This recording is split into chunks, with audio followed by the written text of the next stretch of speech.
Call the Assistant Treasurer. Well, Madam Deputy Speaker, that was the weakest performance from an opposition member we've seen in an MPI in the last 18 months. It must have been an interesting Tactics Committee meeting in the opposition this morning. The national accounts figures came out at 11:30. At 12 o'clock, the opposition had to lodge their submission for an MPI. Now, the national accounts figures show that Australia is the fastest-growing developed economy in the world, and that the government's stimulus packages have played a role in cushioning the impact of the global recession. So what does some bright spark in the Leader of the Opposition's office say? Let's lodge an MPI on the economy. This would be a good day for it. And what's worse, the Leader of the Opposition says, good idea. Well, perhaps if they could have waited for the excruciating joint press conference between the Leader of the Opposition and the Shadow Treasurer before confirming their decision, they might have come to a different conclusion. So desperate was the Leader of the Opposition to find a coherent line that he changed his view halfway through the press conference. Said at the beginning that there was no impact from the government stimulus plan on the nation's economy, and then said, well, of course, there's been some impact. And as a result of that, Madam Deputy Speaker, we see the weakest performance of any we've seen in the last 18 months. The member for Bradfield would have done much better in that MPI than we just saw from the member for Wentworth.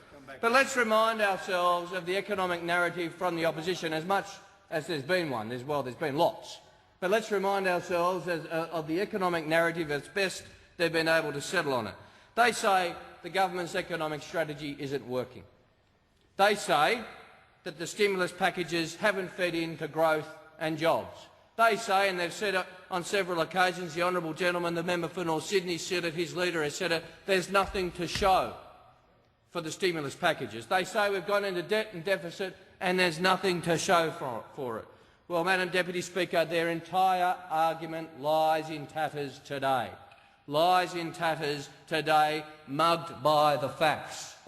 Now, Madam Deputy Speaker, the Australian Bureau of Statistics has announced today that Australia grew by 0.4% in the March quarter. Now, let's put that in context for the same quarter.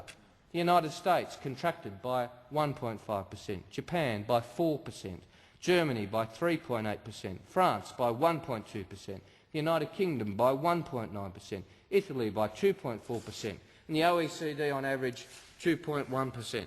In our own region, in Asia, Malaysia has contracted by 4.4%, Hong Kong by 4.3%, Singapore by 3.9%, Taiwan by 1.1%.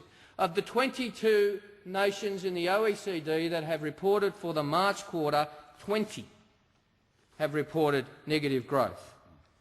Now, there's been a number of factors in the positive growth in Australia, and exports have, of course, played their part. But also of vital importance has been the government's economic management and the economic stimulus. Household final consumption expenditure increased by 0.6% in seasonally adjusted terms. Now, the opposition that spent the last 12 months ignoring the global crisis and says it has no impact on Australia now says the only reason we had positive growth was the global economy and exports.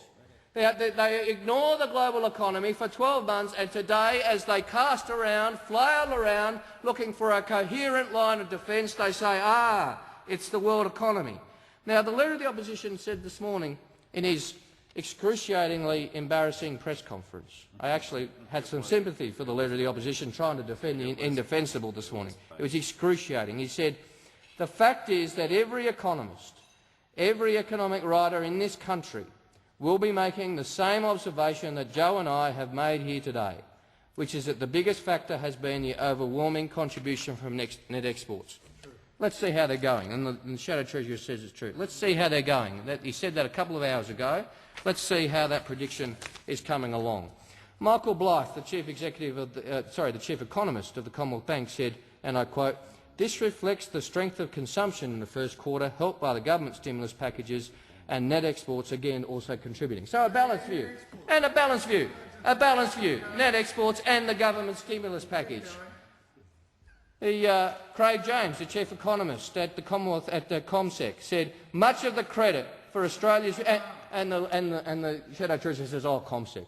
Oh, what would they know? What would they know?" much of the credit for Australia's resilience must be given to the swift actions of the Reserve Bank and the government in stimulating our economy. Apparently CommSec's not an independent commentator. Those socialists down at CommSec, you've got to watch them. Rory Robertson, Macquarie Bank, now there's a bunch of socialists for you. He said, but the general story is the Australian economy has held up very well in the face of the most savage downturn in generations. And the reasons for that are, one, the Reserve Bank has taken interest rates to a generational low.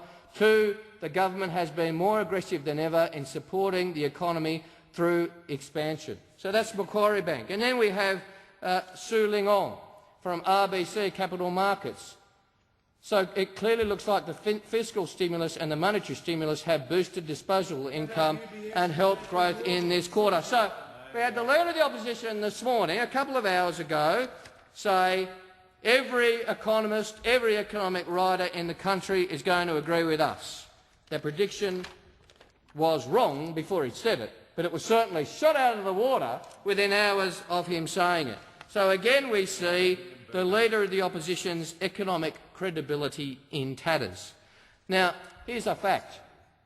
Without the economic stimulus packages of the government, that it is estimated that the GDP growth in the last quarter would have been negative 0.02%.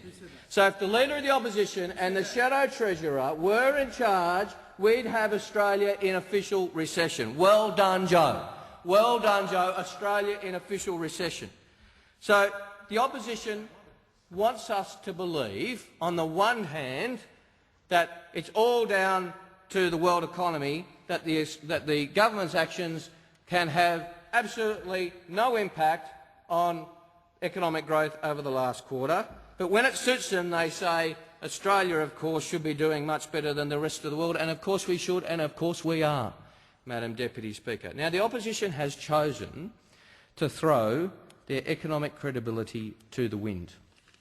They've chosen to run a campaign